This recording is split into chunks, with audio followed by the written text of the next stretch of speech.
नक्सलवाद आज अपने अंतिम दौर में है। 70 साल से अधिक देश में हथियार लेकर घूमने वाले माओवादी लंबे समय तक जंगल में डटे रहे, लेकिन अब उनका खात्मा या कहे कि उनका दौर खत्म होता दिख रहा है। ऐसे में सवाल है कि माओवादी 70 सालों तक हथियार लेकर घूमे, लेवी का पैसा वसूलते थे, तो उनका पैसा कहाँ रहता था, किसके पास तमाम रुपए रहते थे। तो आज इस खबर में हम बात इसी पैसे की करेंगे और तस्वीर दिखाएंगे कि कैसे माओवादियों का पैसा जब सामने आया तो पुलिस के अधिकारी, पुलिस के जवान भी चौंक गए, उनकी आंख फटी की फटी रह गई।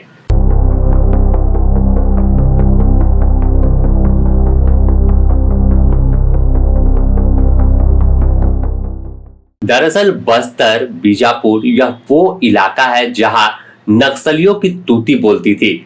माना जाता था कि यहाँ पर एक अलग सरकार चलती है। यहाँ लोकतांत्रिक सरकार नहीं बल्कि जनता ना अदालत में फैसला होता था। लेकिन समय के साथ साथ नक्सलियों का खात्मा होता गया और दौर बदलता चला गया। 31 मार्च 2026 जब गृह मंत्रालय ने माओवाद के अंत की एक तय डेडलाइन कर दी, इस तारीख के नजदीक आते आते बड़े माओवादियों ने हथियार डाल दिया। इसके पीछे की वजह साफ थी कि तमाम जो बड़े माओवादी हैं उन्हें डर था कि ऑपरेशन अब तेज हो गया तो उनका खात्मा हो सकता है। ऐसे में तमाम लोगों ने मुख्यधारा और पुनर्वास का रास्ता चुना और आखिरकार एक नई जिंदगी की शुरुआत की। लेकिन तमाम माओवादी जंगल से बाहर आए, जो पैसे थे वो साथ लेकर नहीं आए थे। कई बार पुलिस अधिकारियों ने पूछताछ भी की कि आखिर लेवी का पैसा किसके पास है, कहाँ रहता है, तो इसकी कोई जानकारी नहीं मिलती थी। कई बार बातें निकलकर सामने आई थी कि बारसदेवा के पास भी पैसा है, तो कभी बात आती थी कि रुपेश जी, लेकिन तमाम लोगों का आत्मसमर्पण हुआ और किसी ने नोट की गड्डी लेकर जंगल से बाहर आते नहीं दिखे, सिर्फ उनके हाथ में हथियार था। इस बीच ही अब बस्तर के एक वीडियो सोशल मीडिया पर सामने आया है। बस्तर में नक्सल को करीब से कवरेज करने वाले राजा सिंह राठौर स्थानीय पत्रकार हैं। उन्होंने इस वीडियो को सोशल मीडिया पर पोस्ट किया है, जिसमें दिखाया है कि कैसे नक्सलियों का पैसा जंगल में एक पहले जमीन कोड़ा जाता है, फिर वहां एक ड्रम नीले कलर का रखा जाता है और उसमें नोटों की गड्डी है। यह करोड़ों रुपए है। यह पैसे उन्हीं ठेकेदार, तमाम बड़े कारोबारियों से लेवी के रूप में वसूल किए गए हैं। बस्तर में नक्सलवाद जब अपनी चरम पर था, तब नक्सलियों ने गरीब आदिवासियों से लेकर बड़े औद्योगिक घरानों तक से करोड़ों अरबों रुपए की लेवी वसूली की। नक्सलियों की ये वसूली के पैसे नक्सली जमीन के नीचे डब्बे में गाड़ कर रखते थे। ऐसे ही एक नक्सलियों के डंप से पैसे की करोड़ों रुपए बरामद किए गए हैं, जिसकी तस्वीर आपके सामने है। तो यह पैसे उन आदिवासियों के विकास के लिए जो सरकार भेजती थी, तो ठेकेदार से लेवी के रूप में यह नक्सली वसूल लेते थे और जमा करते करते ऐसे कई डंप बीजापुर बस्तर के इलाके में जंगल में होंगे। लेकिन पुलिस के हाथ एक डंप लगा है तो सब कोई चौंका कि आखिर कैसे इतने बड़े पैमाने पर रुपए जमीन के अंदर गाड़ के रखा गया है।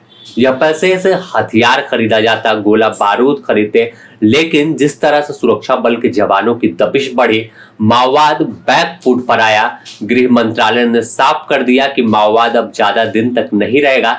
तो इसी का नतीजा है कि हर इलाके में अब जहां नक्सल का जमावड़ा होता था, वहां पर सुरक्षा बल के जवानों के कैंप बन गए और एक नई बस्तर की तस्वीर लिखी जा रही है, तस्वीर दिखाई जा रही है कि कैसे पूरा इलाका अब बदल रहा है, कैसे पूरा जमाना बदल रहा है, क्योंकि सुरक्षा बल के जवान अब सीधी लड़ाई लड़ रहे हैं और उसका फायदा साफ तौर पर दिखता है कि नक्सली जंगल से बाहर आए और जंगल में अब शांति सुकून है। लेकिन अभी भी चुनौती है कि तमाम जंगलों में जो आईडी का जाल है या कई जगहों पर कई तरह के जो खंजर टाइप ये माओवादी बनाते थे कि जमीन को कोड़कर उसके अंदर खंजर नुकीले डालते कि अगर कोई जाए तो उसके जाल में फंस जाए। तो इन तमाम चीजों को अब खत्म करने की तैयारी में है और इसी जांच के दौरान बताया जा रहा है कि यह वीडियो बस्तर से सामने आया, जहां करोड़ों रुपए माओवादियों के सुरक्षा बल के जवानों को मिले हैं। हालांकि पूरे इलाके में अभी कुछ माओवादी बचे हैं जिनके खात्मे को लेकर सुरक्षा बल के जवान ऑपरेशन चला रहे थे। तो दूसरी तरफ बार बार अपील तमाम शासन कर रही है कि आप हथियार डालिए, मुख्य धारा में लौटे, नई जिंदगी की शुरुआत करें। इसे ही लेकर 30 मार्च को लोकसभा में भी लंबी बहस हुई थी और उस बहस में गृह मंत्री अमित शाह ने बताया था कि कैसे पूरे लाल आतंक पर कार्रवाई हुई है, किस तरह से सुरक्षा बल के जवानों को कामयाबी मिली और आगे की रणनीति क्या है, कैसे हम आदिवासी इलाकों का विकास करेंगे। तो अपने आप में बड़ा दिन है, बड़ा पल है, क्योंकि माओवाद अब ना के बराबर कह सकते हैं कि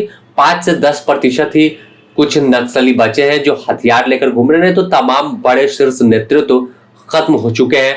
झारखंड की बात कर ले तो 2 माओवादी जो 1-1 करोड़ रुपए के इनाम है, उनके साथ 30 से 40 कैडरों का दस्ता मौजूद है। तो जाहिर है कि जिस तरह से दबिश बढ़ी तो आने वाले दिनों में ऑपरेशन अब और तेज होगा और बचे हुए माओवादी भी या तो एनकाउंटर में मारे जाएंगे या फिर आत्मसमर्पण करेंगे। बने रहें द न्यूज पोस्ट के साथ, इससे जुड़ी और भी अपडेट देंगे।